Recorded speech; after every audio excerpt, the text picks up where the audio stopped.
Hello and cheers. Welcome to Americans Learn. My name is Lauren. I am your bartender for today. And today, Sol Alexander, let's go. You and me. I promised you some shots. I'll do some shots. We're watching A Fat Electrician today, talking about the greatest rescue, the 11th Airborne Division's epic raid on Los Baños. So, I don't know. Is diarrhea going to be involved? Not certain. We going after these bathrooms, baby. But in any case, Sol Alexander wanted to do a shot, so a shot we shall do. I'm giving you a second to go and get your shot glass. Again, these are still for sale. You can still get them. I don't think anyone's bought them, but like you can. Let's go. Cheers.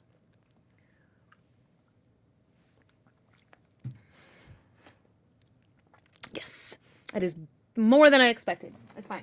I still have more. So if something happens that's just super, super badass in this video, I'll do another shot because, you know, you got to do a shot for sheer badassery. It's probably too early to be swearing in this video, but oh well. I've got my drink as well. We're just like, you know what? We're having a good day. It's a Monday. It's a Monday and what am I, like, you know what? What else do I got to do today? Nothing. So let's go. The biggest airborne mission of all time is Operation Market Garden, when over 41,000 Allied paratroopers jumped into the Netherlands. The most famous airborne operation of all time is probably the jump into Normandy for D-Day. But the most perfect and textbook example of what an airborne operation could and should be is one that you've probably never even heard of. Almost certainly not. I mean, it has something to do with Los Baños, apparently, but that's all I got. But the only airborne division assigned to the Pacific Theater of World War II, the 11th Airborne, and their incredible raid on the Los Baños prison camp. And we're going to get to it right after a word from our sponsor. This video is brought to you by Delete Me. Fine. Hi. Okay, I need you to go a mile away and put an apple on your head so I have an alibi for this. Nicholas. What? Rude. All right, I'm going to go do my nails since we're switching roles today. Yeah, you should. On the couch. That way it's a tax write-off. You'd know that if you knew how to do my job. It can be. But y'all, men, gentlemen, you can do your nails. It makes them stronger, honestly. Like if you depending on what you do, then they're not breaking. And also it's like, have you seen some of y'all's nails? They get funky. Clean them. Mine are a mess right now, but that's not about it. Do his job better.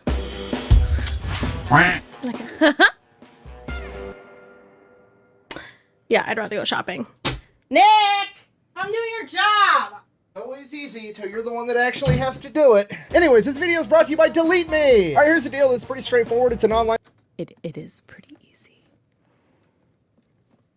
I mean, I don't do a lot of research. His job is harder than my job, honestly. Like, for sure, 100%. His job is harder than my job.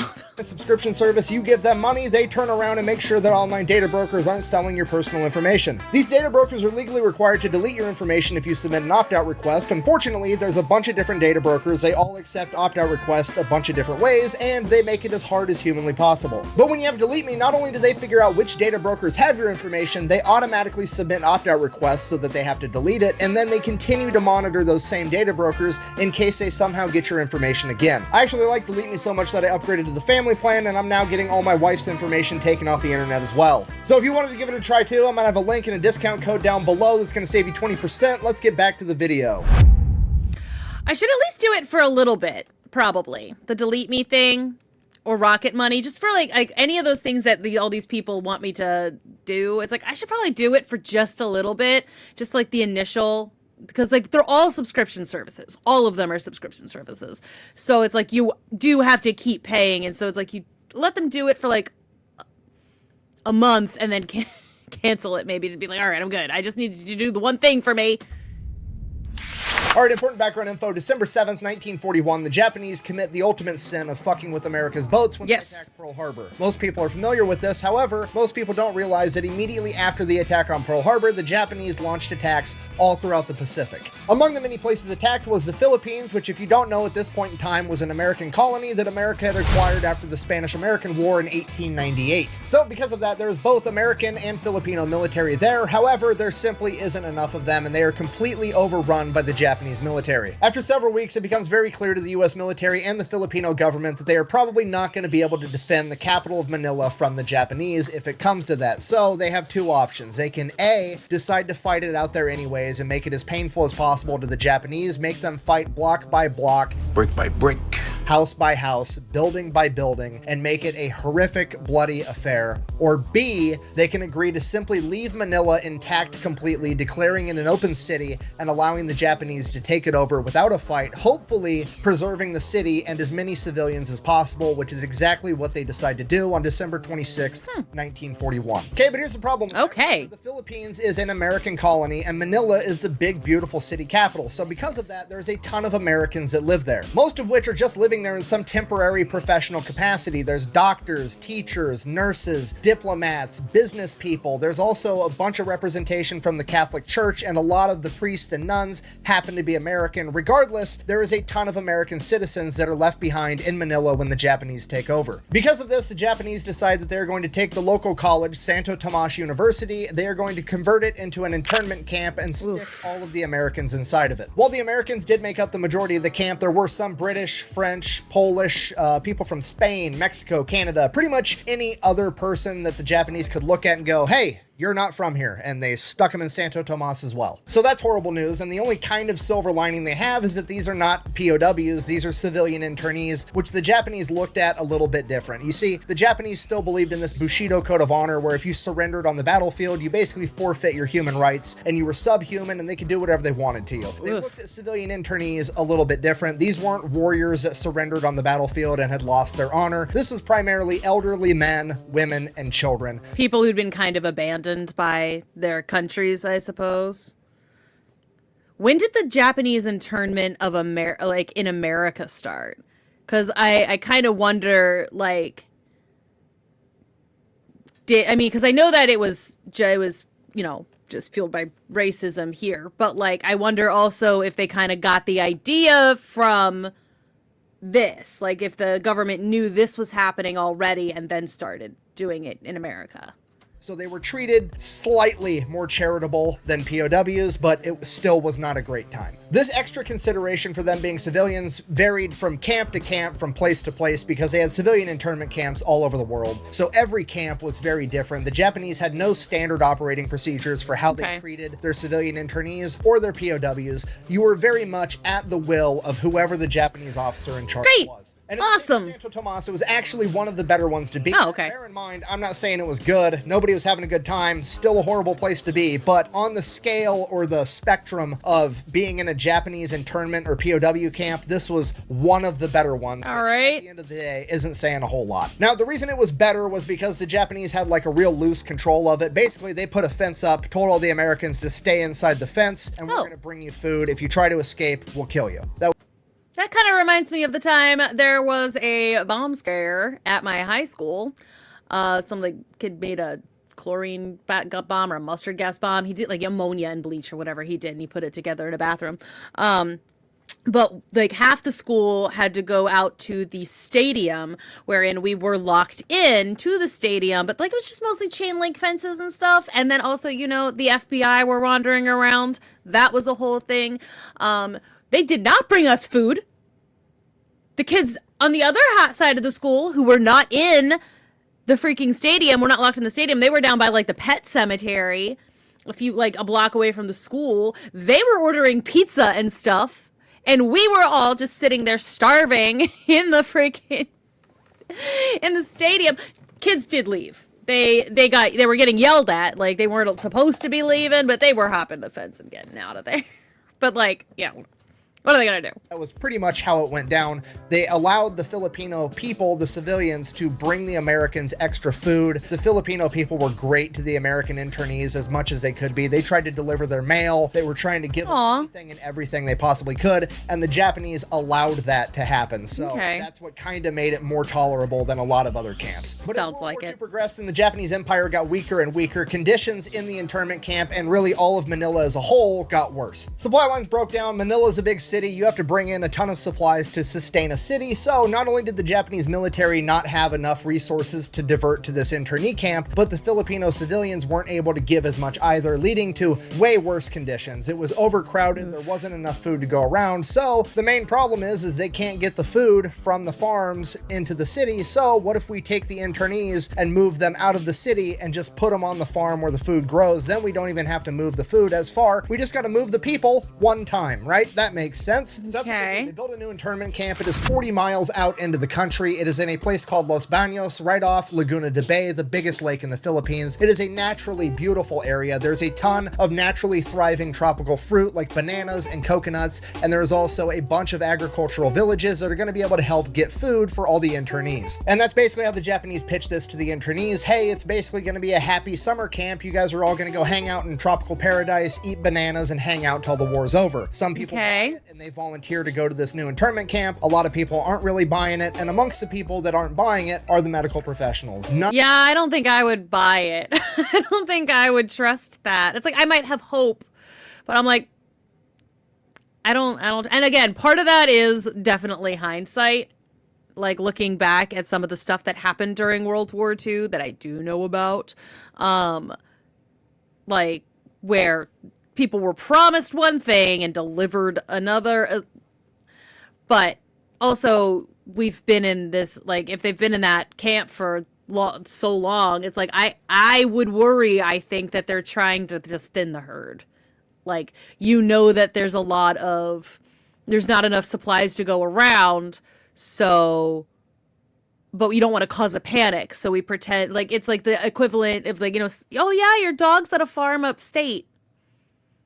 Like, that is the vibe I'm getting. None of the medical professionals, none of the doctors, none of the nurses want to go to this new internment camp. They want to stay put. And just as the first batch of internees were getting ready to ship out to the new internment camp at Los Baños, and it looked like they were going to have no medical staff, finally a doctor by the name of Dr. Dana Nance and 11 naval nurses that would later come to be known as the Sacred 11 would volunteer to go with them. When it was all one doctor and 11 nurses. All right, ladies, let's go. 2,147 internees would end up living at the Los Baños. Wow, for 12. Wait.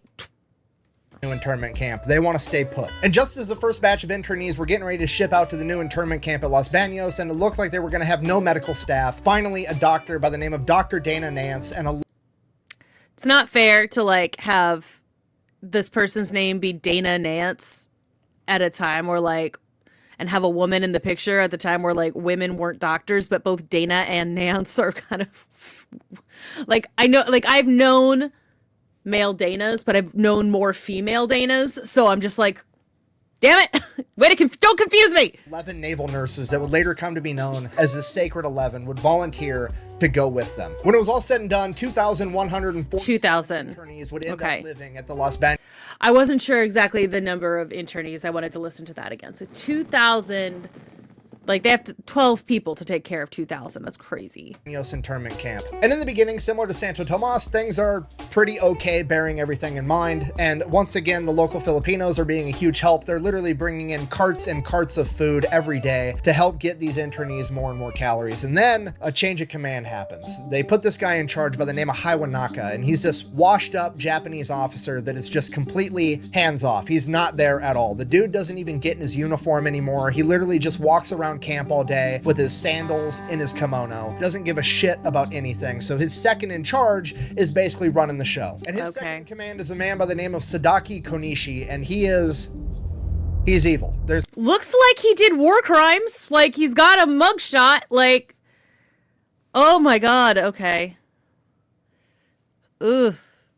There's no other way to put it. Immediately upon coming to power, he cuts the internees' rations to 800 calories a day, not because he needed to, not because he didn't have the supplies. He had all the food in the world. He just simply wanted to do it to see people suffer. He no longer allowed the Filipino locals to bring in extra food. This is an internment camp with men and women commingling. Naturally, over the course of months and years, they would form relationships, and every once in a while, a woman would get pregnant, and there were, at times, multiple women pregnant or multiple small children in the internment camp at Los Baños. Because of that, the Red Cross would send dehydrated milk to the camp to give to these small children. Konishi would have his men dump the dehydrated milk out on the ground in front of starving mothers to literally starve babies. Whenever the Japanese chain of command would deliver fruit or vegetables, any type of produce as part of the rations, he would leave it outside for days in the sun, letting it get infested with insects before finally letting the internees pick through it and eat whatever they could. This went on for months and years, and he would continually cut rations more and more for whatever he deemed to be a transgression until the internees were eating only 400 calories a day. And as if starving thousands of people wasn't bad enough, Konishi would constantly taunt them the entire time, never letting them forget that the only reason they were in this condition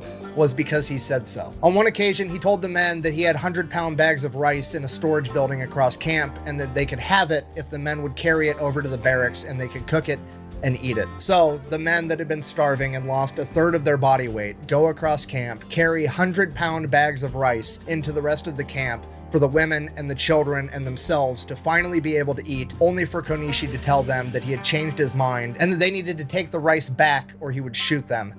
And then they took the rice back and locked it away. Over time, all of the internees began starving to death and showing symptoms related to it, whether it be parasites from eating things they shouldn't be eating, a malnutrition disease known as beriberi, dysentery, or scurvy. Dr. Nance and the Sacred 11 were doing everything they could to help everybody, but ultimately, they too were starving to death. There's a lot of different accounts of how bad it got at Los Baños, but the one that stands out the most is when a Catholic priest told everybody that the only way to get out of this now was with the help of God and that they all needed to pray. And one of the nuns there said that if they were going to get out of this alive, God was going to have to send the angels to come get them.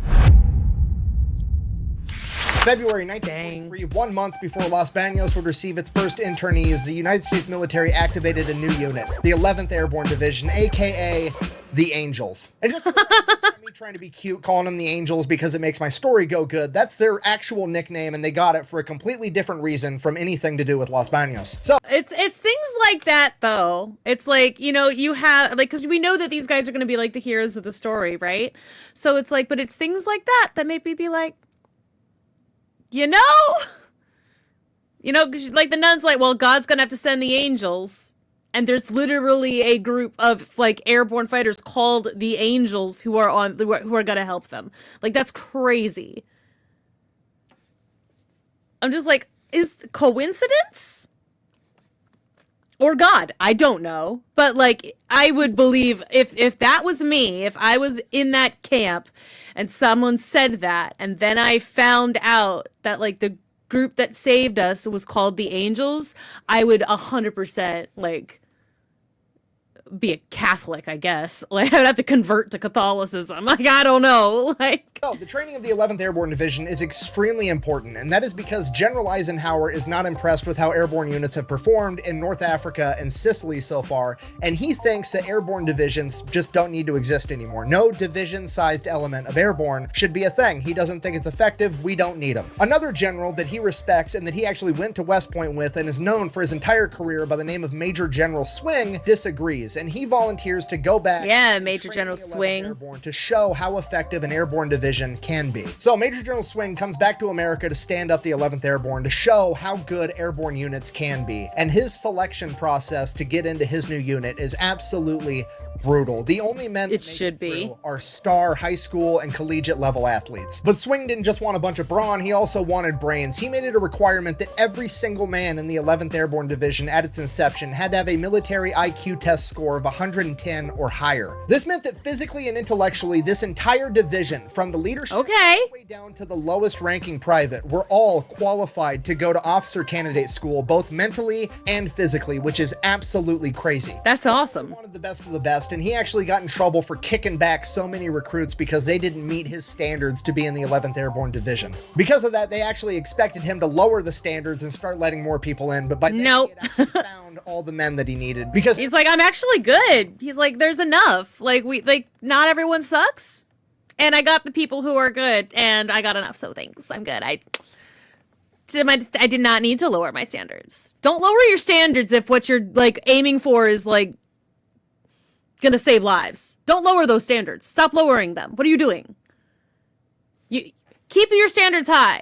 And that goes for I would say everything. Keep your standards high for yourself, for your like dating life, you know, for your ambition. Like, aim high. Don't let it get you down, though. Like, don't put so much stress on yourself that, like, you end up making your life miserable, but, like, aim high. Airborne divisions in World War II weren't as big as regular divisions. A normal division had about 15,000 men. An airborne division had about 8,000 men. They also didn't have heavy artillery. They had lighter artillery. They didn't have tanks. They had light vehicles. All the stuff they had, they could jump with. So they were lighter, but they were also faster, meaner, and smarter. So Major General Swing is basically went through like 30,000 guys and distilled out the best 8,000 dudes. Just the raw talent, the best of the best, the strongest, the fastest, and the smartest. And he trains the dog shit out of these guys to be absolute monsters. He's striving to make this batch of like 19 to 23-year-old kids the best of the best, and he tells them as much. He tells these kids they're going to be able to eat nails and spit out razor blades by the time they're done with their training, and you know what? They believe him. Major General Swing was born in the 1800s. Dude fought in World War I. He's already been in theater in World War II, and he's telling them, you guys are the best of the best, and if anybody would know, it's going to be him, so they believe him. And this Dang is straight. They get their nickname, the Angels. You see, they're overly athletic, they're above average smart, and they're getting their ego pumped up, and they're a bunch of 20-year-old kids. Naturally, when they go out on leave, we're God's gift. Absolutely God's gift to all mankind. We're all the angels. Gonna be rowdy. If these guys aren't training to kick ass, they're partying. These guys are going out, getting hammered, getting in fights, getting thrown in jail every chance they get. They start fucking with the chain of command, thinking it's funny. At one point, they actually prank Major General Swing. You gotta realize, General Swing is born in the 1800s. The dude fought in World War I. He's the old guy, okay? He's old school military officer at this point. And those old school military officers all played polo. That was like the boys club thing. That was like what golf is now, right? And they went out and they stole Major General Swing's polo horse as a joke. And then there was also that time that they got in trouble for spear hunting for pigs using their bayonets mounted on their M1 Grand so that they could have a barbecue. Good. So much trouble so often that it became a running joke, kind of sort of not really a joke, an actual point of conversation in the morning officers meeting on Monday. First order of business, how many of our little angels woke up in jail this morning? Oh my God, it was sarcasm. Like, I was like, I thought they were going to go be out like, we're the best of the best. Look, and this might just be because of some certain, some Marines I've met. Not Kit. I like Kit is great, but I have met some people who are like, I'm in this like super elite group, blah, blah, blah. I'm awesome, therefore I can do no wrong. And their friends all back them up, and it's very, very annoying, and I don't like them. I really don't like those. But like, they think they're just amazing. And it's like, okay, great, you're super physically fit, and yep, you're smart, and blah, blah, blah, but you are annoying. But it's like, I thought it was going to be more like they were touting themselves as like a gift from God. But no, my little angel, like Stitch. Maybe send me an angel. The nicest angel you have.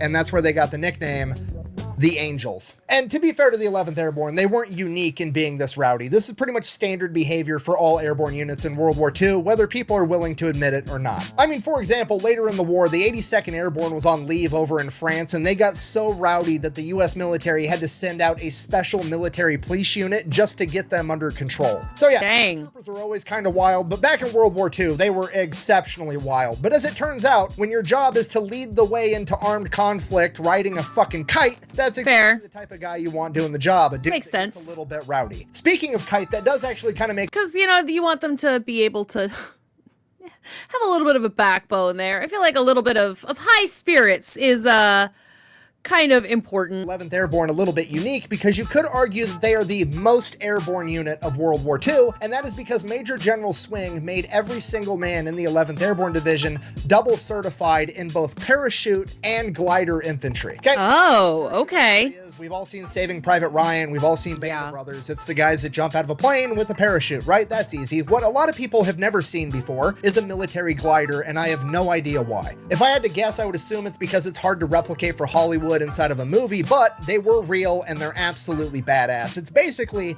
a giant kite that looks like a plane that a C-47 literally tows behind it into the battlefield. So the C-47's got a bunch of paratroopers jumping out of the side of it, and it's also towing a giant plane-sized kite that's capable of carrying like 3,700 pounds and a bunch of guys inside of it. And then as the paratroopers jump out, the gliders detach at this rope, and then they glide the rest of the way into the country, land this plane. Okay, side note, unpopular opinion, this is the most gangster vehicle of World War II, okay? You know who I don't want to have to get in a fight with? The guy that shows up for military training to partake in the biggest war the world has ever seen, and when everybody else is like, oh, I want to drive a Sherman tank, I want to serve on a battleship, I want to drive an Amtrak, and this motherfucker's showing up like, fuck it, I want to drive a kite into battle 12 hours before everybody else and be surrounded by the enemy.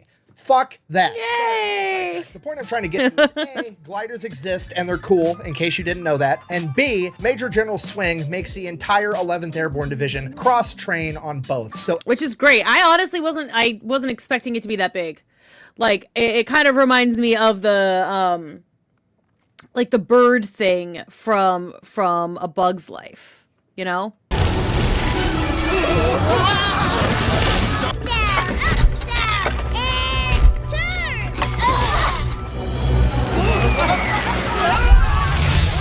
every single man in his division can both jump out of a plane with a parachute or be towed behind a plane like, fuck it, I want to drive a kite into battle 12 hours before everybody else and be surrounded by the enemy. Fuck that. Sorry, I'm getting sidetracked. The point I'm trying to get to is A, gliders exist and they're cool, in case you didn't know that, and B, Major General Swing makes the entire 11th Airborne Division cross-train on both. So every single man in his division can both jump out of a plane with a parachute or be towed behind a plane in a giant kite with 3,000 pounds of shit in it, which no other airborne division was doing at the time. You were either a parachute guy or you were a kite guy. So the 11th Airborne Division gets done with their training by December of 1943, and now it's time to show Eisenhower what's up. So they set up this big war game, mock mission, whatever you want to call it, known as the Knollwood Maneuver, where the 11th Airborne Division is supposed to capture an airfield. Now remember, a lot of the leadership is trying to get rid of airborne divisions. They want to prove how ineffective that this is. So this is not going to be an easy mission, okay? Okay. To succeed, they have to capture 13 objectives all at the same time, secure an area to land the rest of the division, capture the entire airfield, hold it for a certain amount of time, and then also be able to evacuate casualties as they go. Like, That's crazy. it has to go perfect. That's so mean. Oh my God. That's, talk about extra for like, why? I mean, because they don't want to have to deal with it and be like, if they mess up even one of these things, obviously there's no way that they could be effective, but no. It's like, I'd like to see your division fucking do that.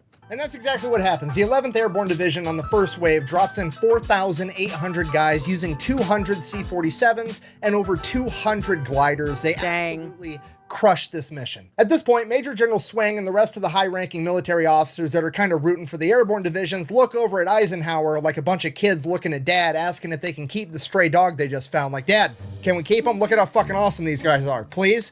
And finally, Eisenhower's just like, fine, whatever, we can keep it. Okay, if you're not picking up what I'm putting down, I'm trying to tell you that the 11th Airborne has just saved the entire concept of airborne as a whole. Okay, when the average person thinks about paratroopers, they're thinking about jumping into Normandy, D-Day, Market Garden, all that stuff in the European theater. All that stuff is downstream from this, okay? All of the airborne divisions would have been disbanded, and that never would have happened. Wow. Not for the 11th Airborne, proving to Eisenhower how effective airborne can be. And thus changing the fucking course of World War II. Like, God. So right out of the gate, the 11th Airborne has already changed the world, and in a small way, they are responsible for the success of every other airborne mission that came after this. So Sick. naturally, as a reward, they get sent into the European theater where they're going to get to do things like jump in on D-Day, jump in and participate in the biggest airborne operation of all time, Operation Market Garden. They're going to be remembered and celebrated, and there's going to be movies and TV shows about them, and everybody's going to know who they are. I'm just kidding.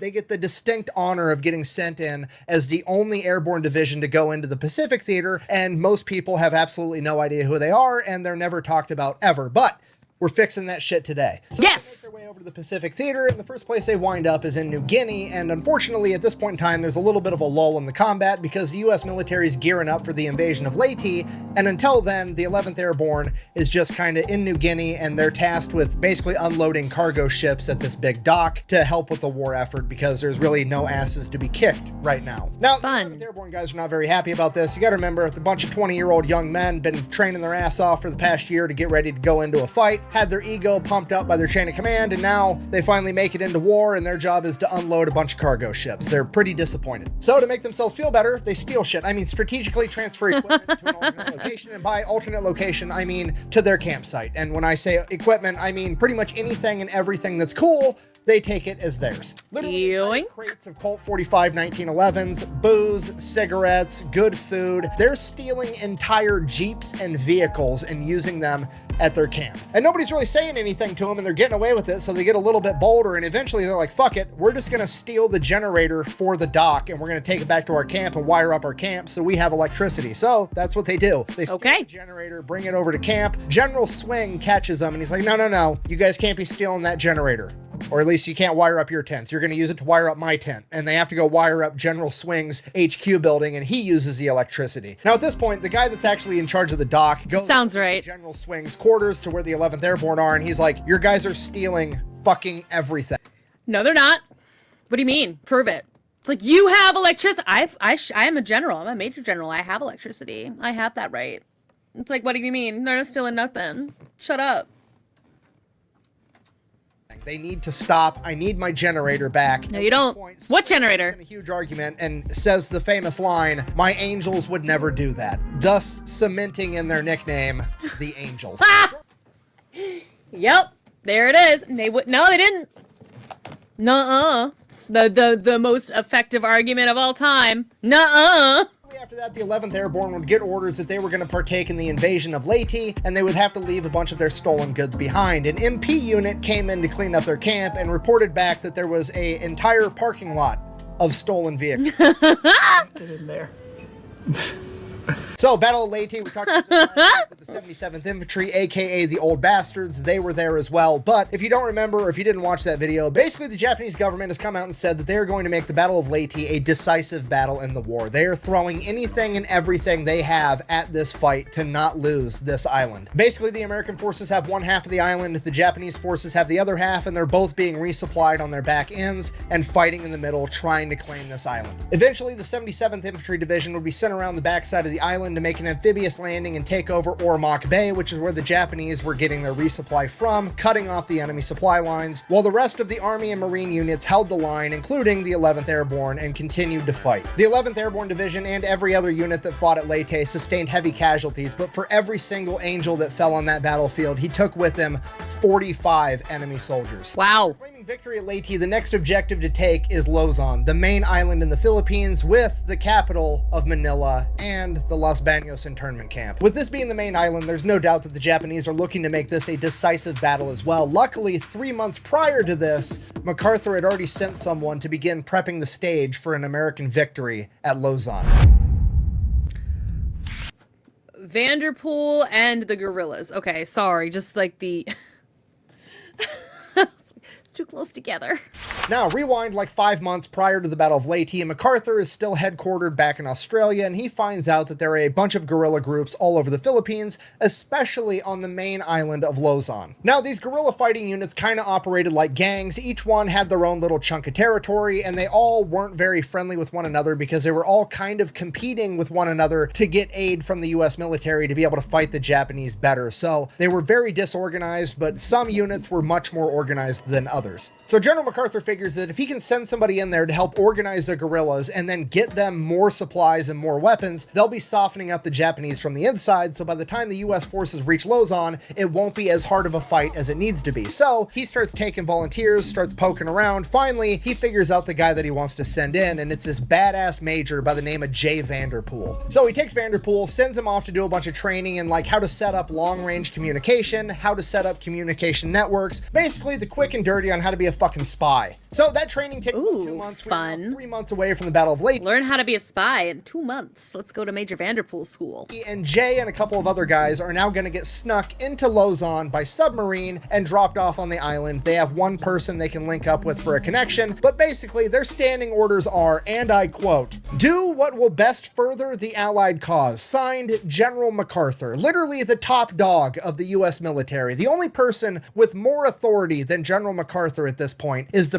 President of the United States. Dang. Okay? This dude's orders are basically the golden ticket, the blank check of do whatever you want, just be a menace to the enemy. So first order of business, he finds out who the best guerrillas on Luzon are, and it's this group called Hunters ROTC. It's ran by a bunch of ex-Filipino army guys that are actually coordinating their men like an actual military. They have a chain of command, they have order, they actually do military tactics, they are conducting legitimate guerrilla warfare, and they are fucking good. They've got 2,500 men, and they are a gigantic pain in the Japanese ass. So Good for them. get linked up with them, get them more organized, and get them more supplies, more guns, more ammo, more food, more water, more everything. He needs to hook these guys up so they can be an even bigger pain in the ass. The problem is they're like 60 miles away on the other side of the island, and Jay is like a 5'10" white guy. All the other white people have been thrown in internment camps, and on top of that, he's wearing a US military uniform. The odds of him making it 60 miles through enemy territory on this island,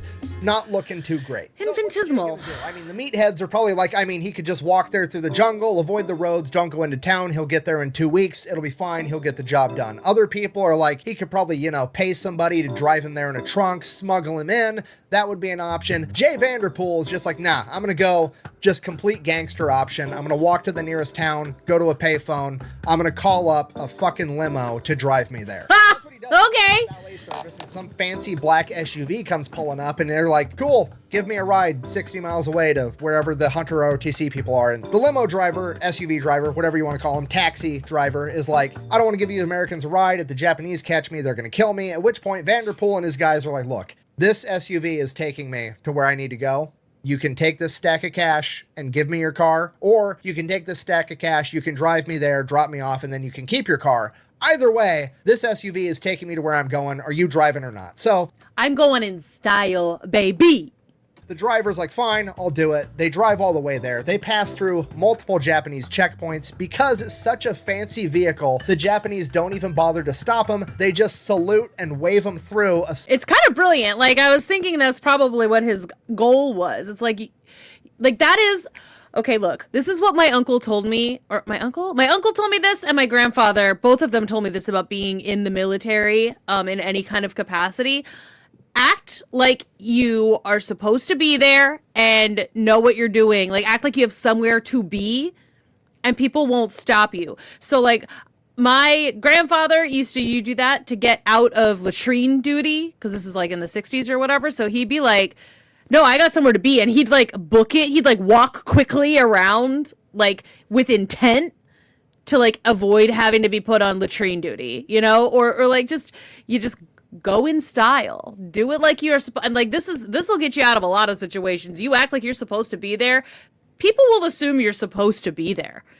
They like just don't question it. And like, dude, like the number of things, like you dress up fancy, people are less likely to question you. They just are.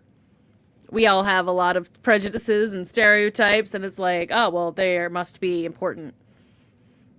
Also, it balls of brass, though, to even consider it. Because, like, there's certain times that I'm like, I've thought about this advice and still decided not to do anything about it. Because I'm just like, but what if I do get caught? I'll get in trouble.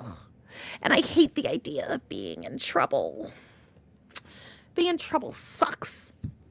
Assuming that it's somebody important. It is fucking so stupid that it's genius all at the same time. It's incredible that it worked. It's the funniest fucking part of this story. So this happens multiple It's very good. Make it all the way to the village where Hunters ROTC is located. And when they get out, the leadership of Hunters ROTC just sees Americans in American military uniforms getting out of like this dope black SUV 60 miles inland into enemy territory. So The guerrilla leaders are thinking like, oh shit, these guys are gangster as fuck. Look badass. That's really badass, guys. That's dangerous. So already they're off to a great foot due to Vanderpool's insane strategy of calling a limo to drive him through enemy territory, and then Vanderpool whips out his printed out order from General MacArthur basically saying do whatever to further the Allied cause, at which point the guerrillas are just completely to do whatever. They're more than happy to help in any way they can because they know who General MacArthur is, and this is their best shot at making a measurable impact to save their country. So Jay Vanderpool has been in Luzon for all of like 6 hours, and he is now essentially in charge of 2,500 men that are experts in jungle warfare. Now, these guys have been an issue the entire time, but they're so under-equipped that they weren't able to do as much as they could. Like, they're not living up to their full potential because these guys are going in and launching raids against the Japanese, and every guy has like 3 bullets in his gun because they just don't have ammo. Then they're whipping out their bolo knives and using those to fight the Japanese. Now, with Jay, he's going to be calling in... Can I use my wine key?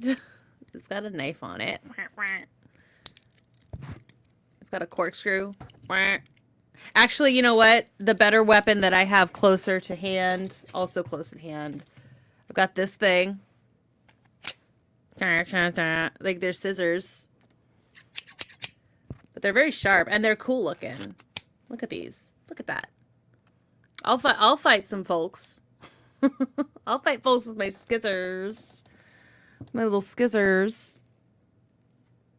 Throwing knives around here somewhere, too. Yeah, I'm good. I'm normal. Don't look at me. Getting them new guns and a ton of ammunition so they can actually function like a guerrilla fighting force. And they are going to get escalated from an issue to a fucking problem for the Japanese. Then over the course of the next 3 months, while the 11th Airborne is in New Guinea and fighting in Leyte, Vanderpool is in Luzon getting his guerrilla network even bigger. He's getting more guerrilla units to cooperate with him, and he's getting them guns and ammo as well. And he builds this entire command structure that he calls the GGC, the General Guerrilla Command. And then he teaches all of them how to gather intel, spy on the Japanese, and send long-range communications. So now, not only is his guerrilla fighting force a guerrilla fighting force, but they're doubling as a spy network as well. Nice. In the span of 3 months, Jay Vanderpool has essentially turned himself into the guerrilla warlord of the Philippines. So, fast forward, January 9th, 1945, American forces were victorious at Leyte, and now they are making their invasion into Luzon with like 175,000 men. It is a massive offensive operation. And Jay Vanderpool, our favorite guerrilla warlord, has positioned all of his guerrilla fighters in between the American landings and the Japanese main forces. So that way, when the Japanese try to make their way to the beaches where the Americans are landing, they're going to be attacking them on the roads with ambushes the entire time, softening the enemy before they even get there to play defense. And here's what I need you to understand about this. This is 1945. The Japanese are not winning this war. It's not going good for them at all. Their supply lines are breaking down. They're having trouble getting their men ammunition, food. Everything is going about as bad as it can be for the Japanese at this point in time. Okay, if you're not picking up what I'm putting down, I'm trying to tell you that the Japanese are now the ones that probably aren't going to have a whole lot of ammo, and now the guerrillas are being backed by America, the biggest unhealthcare network the world has ever seen. They've got all the ammo on the planet. Well, well, well. How the turntables... Now, Jay Vanderpool, being the smart guy that he is, he knows this and he takes advantage of it. He has the guerrillas just start mag dumping everybody. He tells them, you guys have more ammo than them, abuse it. He even goes as far as to have the guerrillas start using an old school infantry tactic called marching fire, which is basically get a bunch of your guys, have them stand in a line and start walking towards the enemy with their rifles on their hip, and every time their right foot hits the ground, they fire. Now, this is like a World War I tactic, the theory being that you're both advancing and laying your own suppressing fire at the same time, obviously as you were marching towards an entrenched enemy with machine guns. So the tactic never really worked that great. But in World War II, in this application, when the enemy's just out on an open road and they don't have enough ammunition to lay suppressing fire back, it worked out great. In addition to that, there was also a huge psychological factor because you got to remember, sometimes the old stuff didn't work in the old times because it was old times, but now it's effective. Remember, Jay Vanderpool's like coordinating the guerrillas. I keep referring to him as the leader, but he's not actually in charge. The real guerrilla leaders could tell Jay Vanderpool to get fucked at any point in time, and he would have no other choice but to do so. And the reason I'm bringing this up is I'm trying to get the message across to you that these Filipino guerrilla fighters don't really give a shit about the Geneva Convention. They've never even heard of her. Believe me, you would much rather come toe-to-toe with the American military at this point in time, because these Filipino guerrillas were not taking prisoners and they were not messing around. They are experts in jungle warfare, and they do not like the Japanese. The Japanese have been extremely cruel to the Filipino people for the last 3 years of the occupation, and they are out to get straight up revenge. Yep, fuck them. Shot and injured going up against the Filipino guerrillas. You weren't injured for very long, because as soon as you hit the ground, the bolo knives are coming out, and these guys are looking at you like my wife looks at Amazon packages, okay? And every single time I bring something like this up, I get this in the comment section. Buh! That's a war crime. Buh! To which I mean, yeah, sure, I guess, but I mean, what do you think is gonna happen? Because you say it with this conviction like you think RoboCop is gonna descend from the heavens and enforce justice. Because I hate to break it to you in your fragile worldview, but guess how many Filipino guerrillas got convicted of war crimes after World War II? Absolutely fucking zero. Okay, now look, I'm not saying that's It's because they were on the winning side, probably. Like, honestly, to be honest, to be fair, it's probably because they were on the winning side. I do not know how many of the Allies were convicted of war crimes. But they were probably committed. Like... right, I'm just saying that it happened. And to be honest with you, I'm not that upset about it. I mean, we've all seen those situations, right? That's also fair. Like, to punch somebody in the face, but also, if you're at the bar with your wife and some dude walks up, smacks your wife on the ass, and says, "Hey, sweetheart, how would you like to go home with a real man?" And you turn around and punch that motherfucker in the face, fucking, nah! yeah. It deserved it. And Yeah, a little bit. I mean, I get it too. I get that also tracks. And it comes to a point where it's like, was it, was it justified? Like, I don't know if it was justified, but it's like, no. They started it though. Like, there's did y'all start it or did you just finish it? And there's that. I think that is important. I think that's important to consider, when it comes to that sort of thing too. It's like, we've been getting attacked and brutalized and our land has been stolen and occupied. Like, it's like, no, we're going to get them back. We want them to go away. And they didn't go away. They had opportunities to not be here anymore and they didn't take it. Like, I don't know. It's a thorny issue, I suppose. I hadn't even considered that it was a war crime until he literally said the word, it's a war crime. I was like, it's a war, you're fighting them. Shoot them, kill, like, double tap. Like, that was kind of where my brain went, so what do I know? Like, what do I know? I usually think of, like, torture, that's more of a, like, just finishing the job doesn't feel as much. But again, I don't really know, so. That's fine. We can agree to disagree. Gonna keep talking. Good news in all of this is it's easily avoidable. All you have to do is not invade the Philippines and then go out of your way to be evil and cruel yeah, right? to the locals for no fucking reason, and this probably won't happen to you, okay? Simplest concept in the world. I know a lot of people struggle with it. I'm gonna say it real slow. Don't fuck around and you won't find out, okay? I feel like he's so right. He said it in a lot more of a concise way than I did, too. Because I was like, I don't even fucking know what I'm talking about. And I didn't say that in any kind of English way either, so it's fine. It's fine. We're fine. We're all good. I hope that this lesson is helpful. Thank you. Sorry, I'm getting sidetracked. Moral of the story. He's right. I agree with him. The jungle being complete gangsters going up against the Japanese. Now, after a while, it gets to the point where Vanderpool's contact is like, yo, you need to chill. You're expending so much ammo that the general whose AO that you're inside of is going to get mad that you're taking up some of his ammo, and you just need to slow it down because you're burning up too much. To which his guy's like, I have a permit. See, I have a permit. A permit?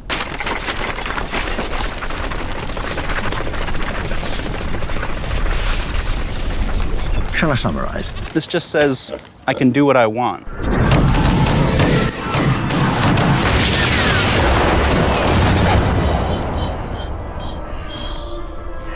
Seems legit to me. I don't know, it's some hard ass by the name of General Swing who's in charge of the 11th Airborne Division. To which Vanderpool is like, cool, you send General Swing down here, he can see my results speak for themselves, and we'll see what he has to say. So it's a date. The next morning, General Swing is going to have his driver bring him out to where Vanderpool is, and they're going to have a little conversation about how much ammunition he's burning up. But before that happens, that night, the guerrillas set up guarding a particular road, and as it would happen, right at dusk, an entire Japanese battalion comes marching down this road, advancing towards the American lines. The guerrillas launch an ambush and wipe out the entire battalion, 1,000 men. Holy shit! Swing comes rolling Wow! down the same road with his driver and his aide in his car and an armed escort, and he gets about halfway there and he starts noticing there's an awful lot of opened Amazon packages. I mean, dead guys.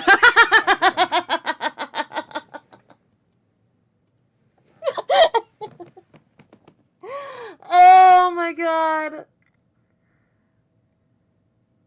Oh my god, I don't know how much I really like the, oh, my wife does all the shopping jokes, and even if she's, like, kind of a part of it, so it feels like a character, but, like, because it just feels a little stereotypical, and it's kind of a tired joke, even if she's legitimately a part of it, but, like, I like that it's come back. I appreciate the fact, again, comedy rule of threes. She mentioned it first, you know, I'd rather go shopping. Then he reminded us all about Amazon packages. And again, comedy rule of threes. Bring it right on back, baby. Smart. Good writing.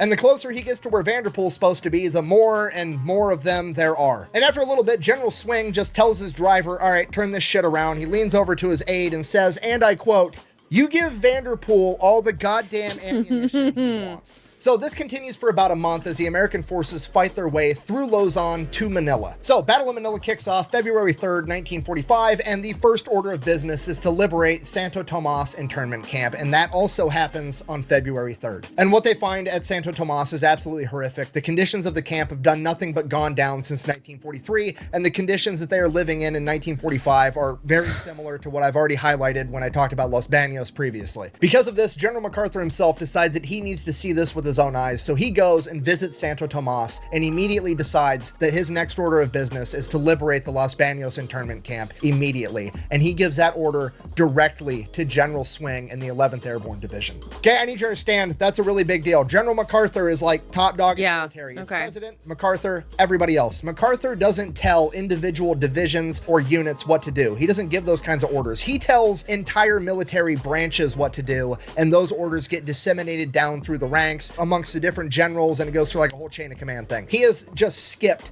several rungs of the command structure to give this order directly to General Swing, which speaks volumes as to what MacArthur thinks of the 11th Airborne, because damn he thinks straight they are the exact people for the job. Wow. He doesn't want the chain of command to fuck that up. So while the 11th Airborne Division is actively fighting in Manila, they are also beginning to make preparations to somehow rescue an internment camp that is 40 miles away.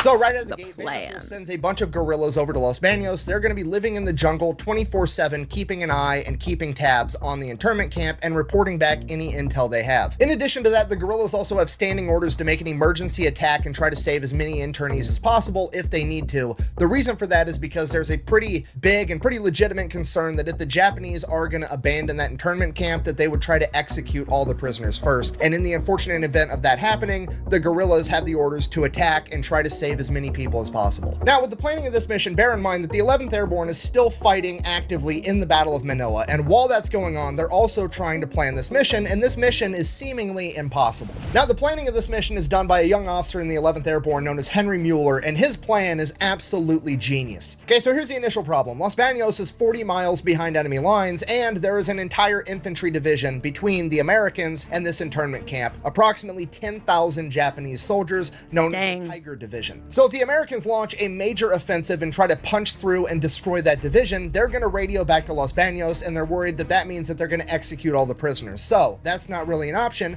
meaning the only thing they can do is do an airborne operation where they jump in right on top of the internment camp. So Mueller starts getting intel back from the guerrillas, and they have this hand-drawn map of the camp and the surrounding area, and there is this big-ass field about 1,000 yards away from the Los Baños internment camp, and it is big enough for them to be able to land an entire company of paratroopers there. But you still have the issue of the C-47s have to fly overhead, the company has to jump out of the planes, float down, land, get their shit together, and run as fast as they can 1,000 yards, get into the internment camp, and stop the guards. So they figure that at best, that's going to be about 15 minutes from the moment the paratroopers jump out of the plane to the moment that they're able to land, ditch their parachutes, grab their guns, and full assholes and elbows sprint all the way to the internment camp. That is still A lot of time. 15 minutes where the Japanese have the opportunity to shoot as many people as possible. Easy solution. They're going to send in the 11th Airborne Division's recon platoon, which is like 11th Airborne Division is already above average. The recon platoon is their best guys on top of it. They're going to send in their recon platoon. They're going to link up with 800 guerrilla fighters, and they are going to be sitting right outside of Los Baños. And the second the C-47s fly overhead, they're going to launch an attack, and they're going to fight the guards in the internment camp, meaning that the guards are going to have to take up all their time fighting them as opposed to executing prisoners, and give the airborne guys enough time to get there to reinforce them, and they can overrun the camp. So this mission is already crazy. There's a lot of moving parts, but Mueller just has to assume that everything goes according to plan, because from there it gets even harder. So when we assume that this is all went according to plan, this means that the guards have all been taken care of, and there's now approximately like 1,100-ish soldiers there between the guerrillas and the American forces, and there's approximately 2,100 internees that are in their final stages of starving to death, and they now have to transport that 2,100 people 40 miles away, and they don't have any vehicles. So that in itself is a huge logistical issue, but then you have to also add on to the fact that there is 10,000 Japanese Tiger Division soldiers blocking the route to get back to where you need to go. So I'm just wondering if the Angels' proclivity for stealing vehicles is coming back anytime soon. Because they've stolen I'm just saying, we don't have vehicles. We have a group of people who know how to steal vehicles. at this point, Henry Mueller's like, you know what? We're just going to do some gangster shit. We're going to drive our tanks through the biggest lake in the Philippines to get there. So in addition to the guerrillas and the recon platoon waiting in the bushes for their moment to attack, the paratroopers falling from the sky, there is also going to be an entire battalion of amphibious tractors, Amtraks, floating tanks that are going to drive across Laguna de Bay, the biggest lake in the Philippines, and then drive 2 miles further inland to hit up Los Baños, and then they are going to be the ones that smash through the gate, and they are going to pick up all the internees and drive them back across the lake. Wow. Friendly territory. It's genius. On The problem tanks. At this point is that they don't have enough Amtraks to be able to load up everybody at the internment camp. So when the Amtraks do show up in Los Baños, they're going to load up all the kids, all the women, and the men that are the sickest and unable to walk the 2 miles to Laguna de Bay. Then the Amtraks are going to take off, drive/sail all the way back across the biggest lake of the Philippines, drop people off, turn around, head back across it again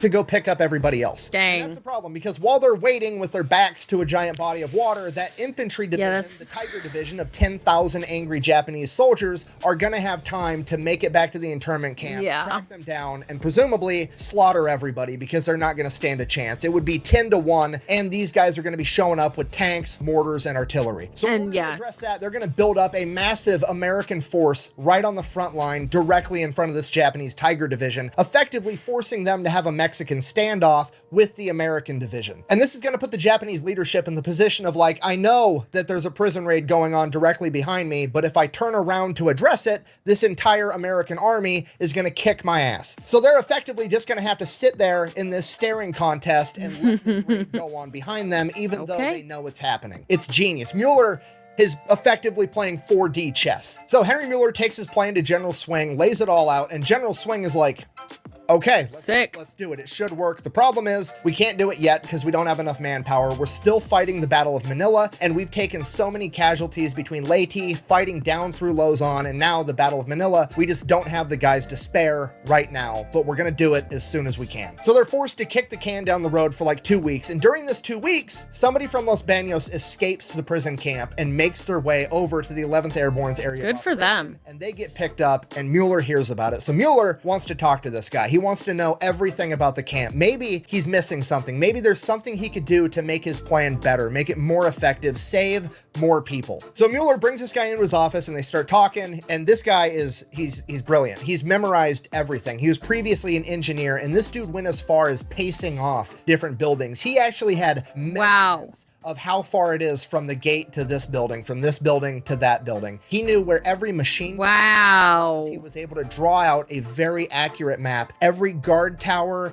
everything. So that alone was a huge help. But in addition to that, Mueller wanted to know the schedule. He wanted to know the daily life of everybody living in Los Baños. So he has him walking through an entire day. Like, when you wake up, tell me everything that happens. What's the patterns? What are the guards up to? What's the deal? At this point, the gentleman informs Mueller that every single day it begins with most of the guards, like 99% of them, all but like 20 dudes that they leave at the guard towers, proceed to go lock all their guns in their barracks, and then they go out in the field next to the internment camp in their underwear and sandals and do calisthenics. They're out there doing stretches and push-ups and shit to stay in good fighting shape. To which Henry Mueller's like, fucking excuse me? You mean to tell me that if I time this mission right, I literally get to catch these guys outside of the internment In their underwear. while they're tired and sweaty? I gotta go. He goes straight to General Swing's office and he's like, hey, we gotta move up the timeline for this mission. The original schedule was that the paratroopers were gonna be jumping out of the C-47s at 8 o'clock in the morning, and Henry... Everything seems to be going just perfectly well. Like, it's one of those things, it's like, yeah. Seems like God was looking out. Like, Jesus. is like, we gotta bump that back. They gotta jump out at 7 in the morning, right in the middle of these guys doing push-ups in their underwear. We're literally hilarious. The enemy with their pants down. Now, yes. they had to go all the way to General Swing to get this approved was because before that, the earliest they could be there was 8 o'clock in the morning. The reason for that was because they wanted the C-47s to have the light of dawn to be able to take off, just because it's easier getting that many planes in the air when everybody can see and it's not dark out. But everybody pretty much agreed, this is worth it. This is worth it. We can do it. The plan. The plan. We have faith. Stone. We just have to wait until we have the manpower to actually pull it off. And then several things happen. The first one being that a local farmer and fisherman is sailing his boat around Laguna de Bay, and he ends up seeing the Los Baños prison camp or prisoners from it somehow, and he reports back to the Americans how sickly and how poorly they are being treated. So that's number one. The secondary thing that happens is Vanderpool's guerrillas report back that the Japanese are digging a massive hole in the ground, a humongous trench, and at the top of it are machine gun emplacements, and everybody assumes the worst, that they are digging a mass grave. Yeah. So that's it. Time to shit or get off the pot. We're doing this, and we're doing it right now. Get that big military built up right in front of the Tiger Division so they can start their Mexican standoff, get the recon platoon out in the jungle with the guerrillas, and spool up the C-47s, and for the love of God, somebody turn on Fortunate Son while we do it. I don't care if it doesn't come out till 1969, and it's February. This is not the real song playing in the background. 23rd, 1945. Just make it happen. We can't, yeah, it's right. Fucking copyright. Doesn't matter. It's all, it doesn't matter if it's fair use. Fair use doesn't really even exist sometimes. It's like, okay, fine. Early morning, February 23rd, 1945. All of the 11th Airborne Division guys. I think you can play about like 3 seconds of like a copyrighted song like that without paying for the license. Start loading on to the C-47s. Now, originally they had just slotted one company to go in and make this jump, but a lot more than just one company worth of guys ends up showing up. Now, I can't prove this with any official military document. They weren't on the manifest, but it was very much one of those situations where everybody in the 11th Airborne Division wanted to be on this mission. Okay, they'd already been through hell together. They fought through Leyte, they fought through Luzon, they're in the Battle of Manila, and they had freed Santo Tomas, and all of them had seen the horrors that were happening inside of that POW camp, and absolutely everybody wanted to help. So more guys showed up, whether they were supposed to or not, and they jumped as well. So they load up into the C-47s, they take off. Problem, one of the C-47's landing gear won't retract back up into the plane. Apparently, in the darkness of night, one of the maintainers on the ground forgot to pull the locking pin out of the landing gear, and now they can't pull the landing gear up, meaning they can't get up to speed. They're gonna miss the hit time. Okay, right out of the gate, that's a big fucking problem. I mean, it's only one of the planes, so it's got approximately like 28 paratroopers in it, but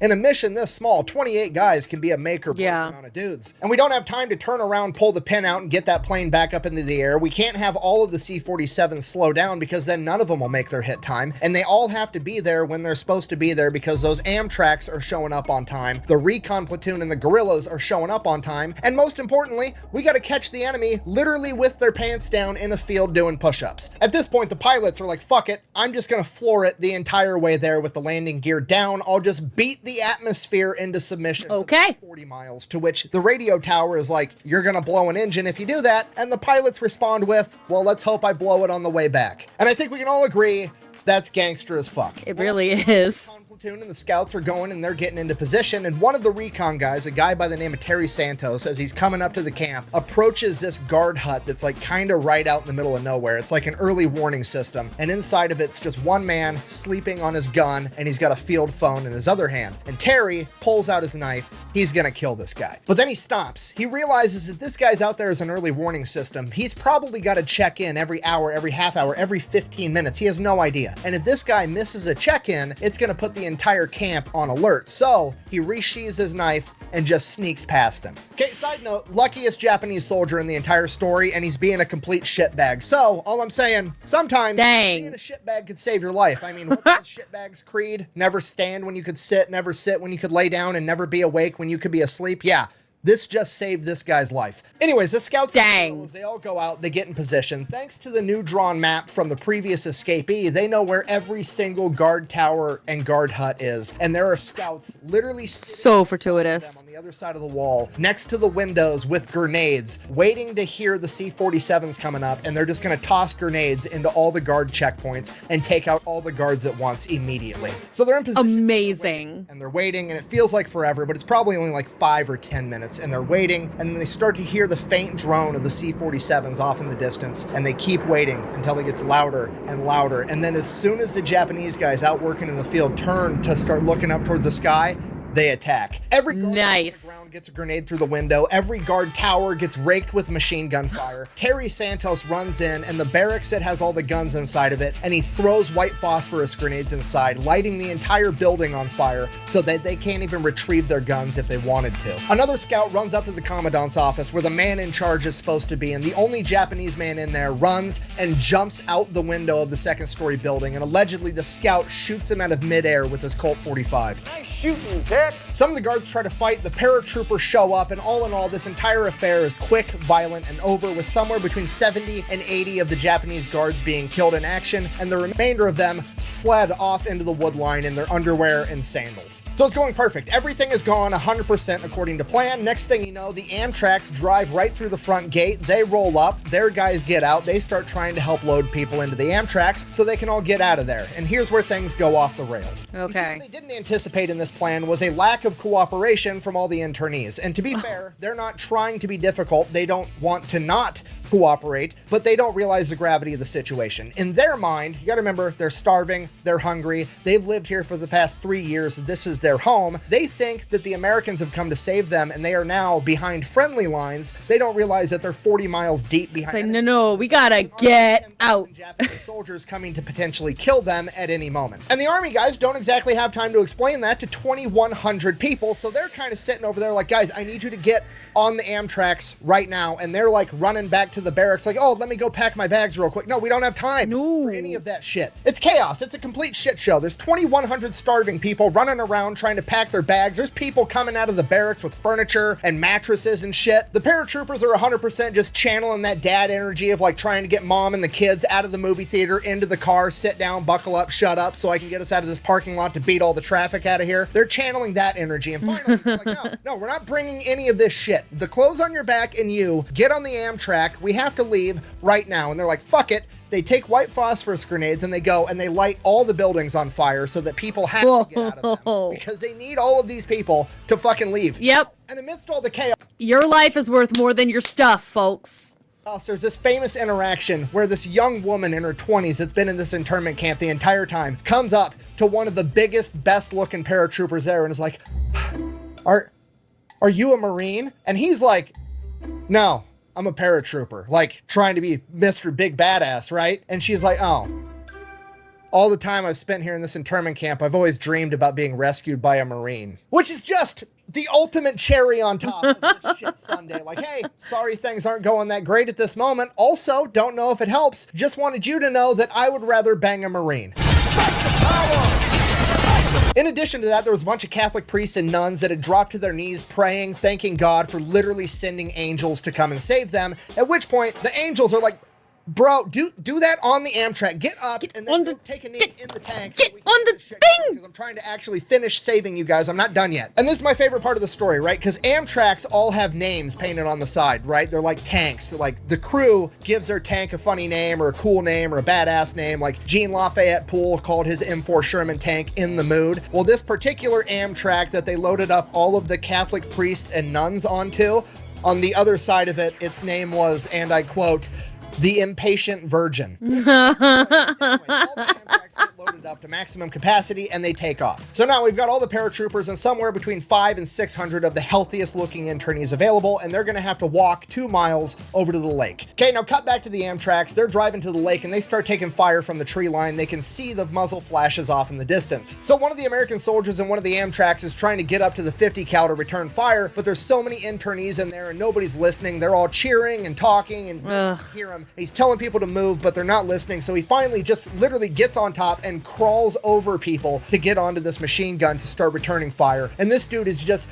dumping ammunition everywhere in that general direction, literally cutting down the trees that these people are firing from. And finally, when he quits seeing muzzle flashes, he stops firing into this tree line. And as the gun falls silent and the ringing in his ears finally goes away after a couple seconds, he hears a baby crying.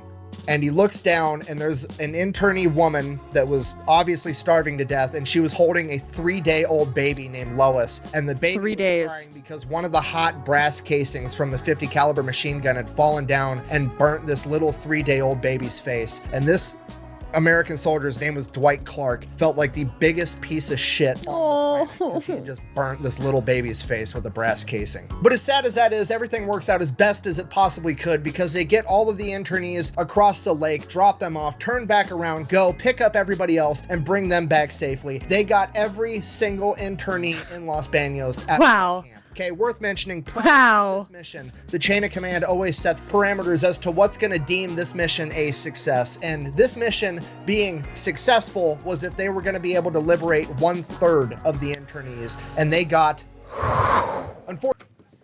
No, don't tell me unfortunately yet. We got to give the celebratory, we got to give the cheersy shots, bro. Like, that's what we're here for. We're here to drink, baby. We're here to drink, baby. Not unfortunately. They got them all. Cheers.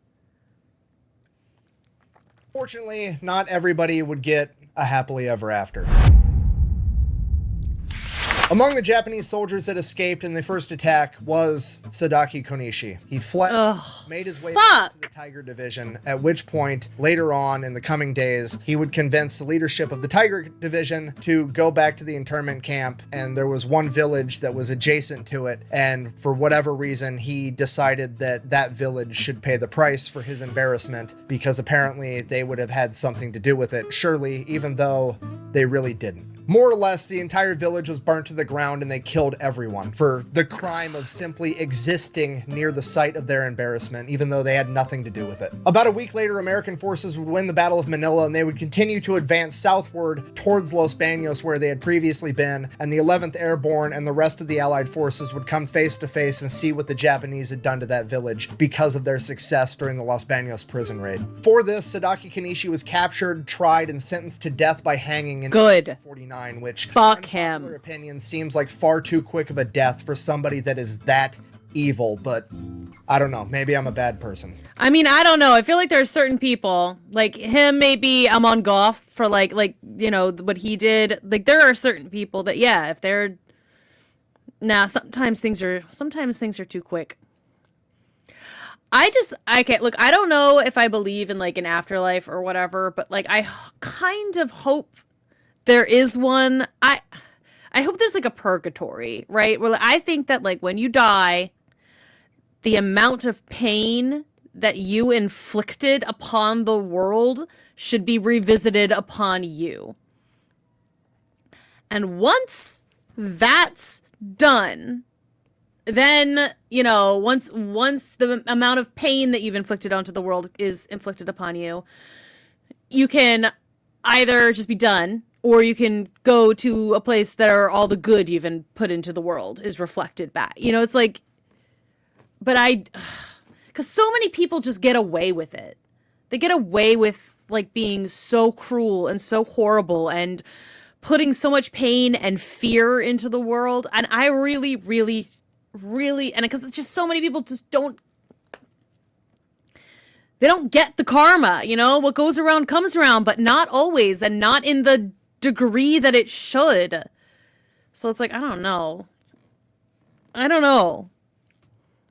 Damn it. But the good that came out of this was that over 2,000 internees that had been tortured Wow. and starved for over 3 years would finally get to return home and live happily ever after. The Sacred 11, the naval nurses that volunteered to go and help keep all of these people alive while also living under the same conditions, were all awarded the Bronze Star and are highly regarded as heroes. The 11th Good for them. Division got almost no break from the combat as they continued to finish clearing out the Philippines. The raid of Los Baños is considered to be the most perfect airborne operation that has ever been executed and is deemed as a great success. Despite that, most of you have never even heard of it. And there's one simple reason for that. On the very same day as the Los Baños raid, February 23rd, 1945, a group of Marines fashioned together a couple of drainage pipes and put the American flag on it and hoisted it over a battlefield where they were victorious at Iwo Jima. And when push came to shove, the newspapers decided to air the story that had the cooler picture. I'm gonna be honest with you guys, I have absolutely no idea how to end this video, so I'm just gonna end it with my favorite part. Fast forward to 1998, 43 years later, there's a woman by the name of Lois that gets a phone call seemingly out of the blue. She answers it, says hello, and it's an elderly man on the other line by the name of Dwight Clark, and he says, "Are you baby Lois from Los Baños?" To which she replies, "Yes," and the next thing he says is, "Do you have scars on your face?" This man fought through the Pacific in World War II. He has probably both seen and had to do horrific things to survive. And out of all of that, it has tormented this man for the past 43 years, knowing that he may have hurt a sweet, innocent little baby. And after that time, 4 decades, he finally finds out that she did not have any scars on her face. And that is probably the happiest ending with the most good that I could possibly give you. So, thank you for watching. Best I'm like gonna cry now. merch. It's fine. Electrician.com. Quack bang. Out. Fucking Nick, stop making me cry at the end of your videos. Fuck you. This is a really long video. It really is. Oh, hey, real quick. One more thing. If you guys wanted to know more about the 11th Airborne, there's a guy that actually specializes in it by the name of Jeremy Holm. He actually helped me out with this video. He's written 3 books on the subject, and he has his own YouTube channel exclusively making content about the 11th Airborne. I'm going to have that link down below if you guys were interested. Other than that, I'm going to go get that beer now. See ya.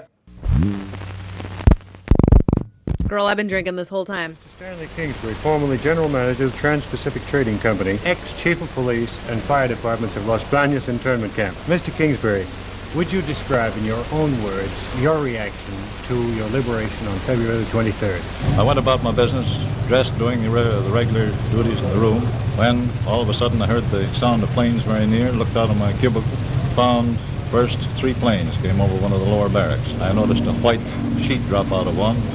I'd read a great deal about parachutes. I'd never seen them so near me before.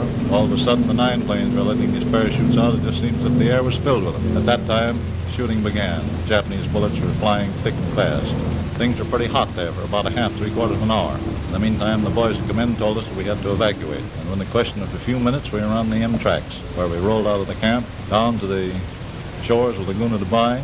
That's the lake that was nearby, 2 kilometers away from the camp. I imagine, Mr. Kingsbury, that you felt as if the entire United States Army was dropping on your head when they started coming. I certainly did, and I even have to pinch myself now to realize that I am really free and can talk and do as I please. You can do anything you want, Mr. After Kingsbury. 1,145 days under the Emperor from Japan, you can't realize how I feel. No, sir, I can't. I understand, Mr. Kramer, that you were wounded by a stray Japanese bullet during the liberation. Well, there really isn't much to say, except the bullets were flying right and left, and we were so excited we didn't know what to do, so... Tell me, Miss Kramer, what are your plans for the future?